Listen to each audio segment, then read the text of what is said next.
আমার প্রিয়জনেরা, প্রভু যীশু খ্রিস্টের নামে অভিবাদন জানাই। প্রভু যীশু খ্রিস্ট তিনি আমাদের অনেক ভালোবাসেন, সেই কারণে তিনি প্রতিদিন আপনাদের সাথে কথা বলেন। প্রভু আজ এক বিশেষ বার্তাকে আপনাদের কাছে দিতে চান। কিছু মানুষের মনে স্বল্প ভয় আছে, এক আতঙ্ক আছে, আর আমার জীবনে কি হবে, আমি যদি মারা যাই তাহলে কি হবে, এই ধরনের অনেকেরই মনে এক ভয়, চিন্তা এবং আতঙ্ক আছে। কি করব আমি জানি না, ভবিষ্যতের কথা জানতেই পারি না, তাদের জন্য প্রভুর বাক্য হলো এটা। তুমি ধার্মিকতায় স্থিরীকৃত হইবে, তুমি উপদ্রব হইতে দূরে থাকিবে, বস্তুত তুমি ভীত হইবে না। আমার পুত্র, আমার কন্যা, তোমরা ভীত হইও না, তোমরা ভয় পেও না। আপনি কোনো পরিস্থিতিতে খুবই ভয়ের সাথে আছেন, তাই না? কি হবে, কি করে হবে, এমনটা চিন্তিত।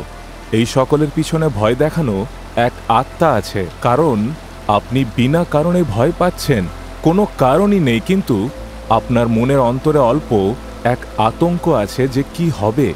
কিন্তু ঈশ্বর বলেন তার পিছনে এক শয়তান আছে, যাকে তোমরা কখনো ভয় পেও না, কেননা আমি তোমাদের সাথে আছি। যখন ভয় হয়, অনেক আতঙ্কে মনে চিন্তা আসে, তাই না? প্রভু বলেন এই ভয়কে আর ভীত হওয়ার কারণকে আমি তোমার থেকে দূরে করব। ভয় এবং আতঙ্ক থেকে যদি আমরা দূরে থাকি, কোনো চিন্তা থাকবে না। শয়তানকে দেখুন, জগতে এভাবে আটকে রাখে এবং ভয়কে নিয়ে আসে। আতঙ্কের ফলে মনুষ্য মৃত্যুর দিকে এগিয়ে যায়। প্রভু বলেন এই ভয় এবং এই ভয়ের কারণকে আমি তোমার থেকে দূরে করব। এই ভয় এবং আতঙ্ক থেকে আমাদের দূরে থাকার জন্য কি করা উচিত? বিশ্বাস করা। প্রভু বলেন কার উপরে? যীশু খ্রিস্টের উপরে আমাদের বিশ্বাসকে দৃঢ় রাখতে হবে। যীশু শয়তানের উপরে, ভয়ের উপরে, আতঙ্কের উপরে, চিন্তার উপরে জিতেছেন। যীশু ক্রুশে জয়ী হয়েছেন, সেই কারণে কোনো বিষয়েই ভয় করব না। আপনারা বলবেন প্রভু যীশু খ্রিস্ট আমার সাথে থাকেন, আমার অন্তরে থাকেন, আমি কোনো বিষয়ে ভীত হব না। এমনটা বললে দেখবেন আপনি সাহস পাবেন। সেই ভয় দেখানো আত্মা আপনার থেকে পালিয়ে যাবে। ঈশ্বর আপনাকে সাহস যোগাবেন। আপনি কি বিশ্বাস করেন? ঈশ্বর আপনাকে বলেন তুমি কখনোই ভীত হইও না, আর তোমার ভয় এবং আতঙ্ককে দূর করব। আমাদের ভয়কে দূর করার জন্য যীশু খ্রিস্ট নিজে সেই ভয়ের পরিস্থিতিতে থেকে অনুভব করেছেন, তাই বলেন আমি আমার প্রাণকে, মৃত্যুকে হারিয়ে জয়ী হয়েছি। প্রভু আমাদের জয়ী করবেন। তাই ঈশ্বর আমাদের বলবেন আমি সেই পরিস্থিতির এবং অবস্থার মধ্যে দিয়ে গিয়েছি।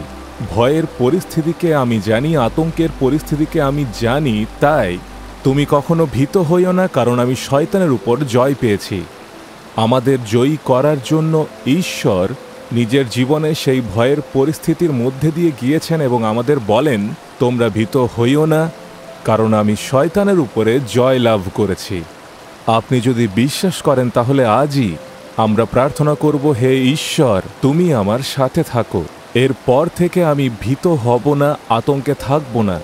যে কোনো পরিস্থিতিতে, চিন্তায়, শয়তানের সমস্ত মন্দতায় কখনোই ভীত হব না। তুমি আমাকে জয়ী করেছ। তুমি আতঙ্ককে আজ আমার থেকে দূরে করেছ, ভয়কে দূরে করেছ। তাই আজ তোমার নামে শয়তানের উপরে জয়ী হয়েছি। যীশু খ্রিস্টের নামে আমাদের জয় আছে। Amen, amen.